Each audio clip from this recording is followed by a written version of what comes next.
एक प्लेन जो कि रात के अंधेरे में उड़ान भरता है और फिर अचानक से गायब हो जाता है। ना ब्लैक बॉक्स मिला, ना प्लेन की बॉडी और ना ही कोई लाश। बस सवाल ये रह जाता है कि ये कोई हादसा था या फिर रची रचाई एक साजिश।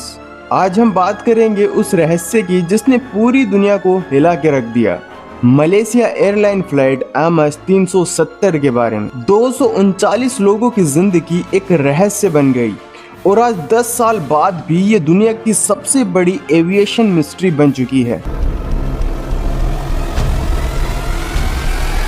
8 मार्च 2014 की बात है। मलेशिया एयरलाइंस की फ्लाइट 370 कुआलालंपुर से बीजिंग के लिए उड़ान भरती है। प्लेन में थे 227 यात्री और 12 क्रू मेंबर्स। सब कुछ नॉर्मल चल रहा था और रात के 12:41 पर प्लेन ने टेक ऑफ किया और फिर ठीक 1:19 पर प्लेन ने कंट्रोल टावर से आखिरी बार संपर्क किया। पायलट ने कहा गुड नाइट मलेशिया 370 और इसके बाद साइलेंस और 12:21 पर प्लेन रडार से गायब हो गया। कोई डिस्ट्रेस कॉल नहीं और ना ही कोई सिग्नल। प्लेन का ट्रांसपोंडर बंद हो चुका था, यानी कि प्लेन का वो डिवाइस जो एयर ट्रैफिक कंट्रोल को प्लेन की लोकेशन बताता है। अब जरा सोचिए, कोई इंसान प्लेन के कंट्रोल से जानबूझकर ऐसा करे तो वो कौन हो सकता है। और MS-370 की तलाश में 26 देशों ने सर्च ऑपरेशन चलाया, सैटेलाइट डेटा, समंदर में खोज और इंटरनेशनल टीम्स, लेकिन कोई पुख्ता सुराग नहीं मिला।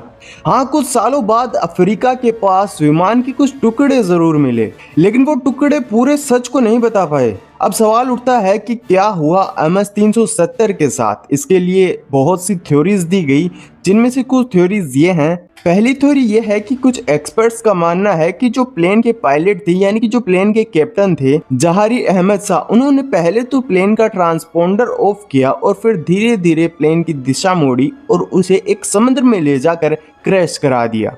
लेकिन सवाल ये उठता है कि उन्होंने ऐसा क्यों किया। और जब कैप्टन का बैकग्राउंड चेक किया गया और उनकी मानसिक स्थिति का बैकग्राउंड चेक किया गया तो कोई ठोस सबूत नहीं मिला इसके लिए भी। और दूसरी थ्योरी ये आती है कि प्लेन का हाईजैक हो गया होगा, किन्हीं लोगों ने प्लेन का हाईजैक कर लिया होगा। लेकिन यहाँ पे दिक्कत ये आती है कि अगर उन्होंने किसी सीक्रेट लोकेशन पे उसे उतार भी दिया होगा तो वो किसी भी रडार में नहीं आई और जिन लोगों ने प्लेन का हाईजैक किया है उनकी तरफ से कोई भी रेडियो कॉल भी नहीं आया और ना ही उनकी कोई डिमांड आई। और फिर तीसरी थ्योरी जो निकल के आती है वो ये होती है कि अगर प्लेन में कोई टेक्निकल इशू हो तो उसे छिपाए जाने की कोशिश की जा रही हो। एक्सपर्ट का मानना है कि सैटेलाइट का जो डेटा है वो हमें गलत दिशा में बताया गया हो और सच्चाई जो है वो हमसे छिपाई गई हो। और एक थ्योरी ये भी सामने निकल कर आती है कि उस प्लेन को अमेरिका के एक बेस की तरफ मोड़ा गया हो। और कुछ रिपोर्ट्स में ये भी दावा किया गया है कि उस टाइम पे उस एरिया में मिलिट्री एक्टिविटी भी हुई थी, तो क्या पता वहां की मिलिट्री ने उस प्लेन पर हमला करके उसे नष्ट कर दिया हो। लेकिन अमेरिका सरकार ने इसे हमेशा ही नकारा है। MS-370 की ये मिस्ट्री सिर्फ एक हादसा नहीं है, ये सिस्टम की एक फेलियर और परिवारों की टूटी हुई उम्मीद और एक ऐसी कहानी है जिसे दुनिया आज तक नहीं सुलझा पाई है। 10 साल बीत गए, टेक्नोलॉजी इतनी बढ़ गई, लेकिन MS-370 एक सवाल है और एक ऐसा सवाल है जिसका जवाब शायद कभी ना मिले। क्या आपको लगता है कि MS-370 एक हादसा था या कोई प्लान्ड मिस्ट्री? अपना जवाब कमेंट में ज़रूर से बताएं। अगर आप चाहते हैं कि ऐसी सच्ची और अनसुलझी कहानियां सब तक पहुंचे तो हमारे वीडियो को लाइक करके शेयर ज़रूर से कर दीजिएगा और हमारे चैनल को सब्सक्राइब ज़रूर से कर लीजिएगा। मिलते हैं अगली वीडियो में, तब तक के लिए जय हिंद।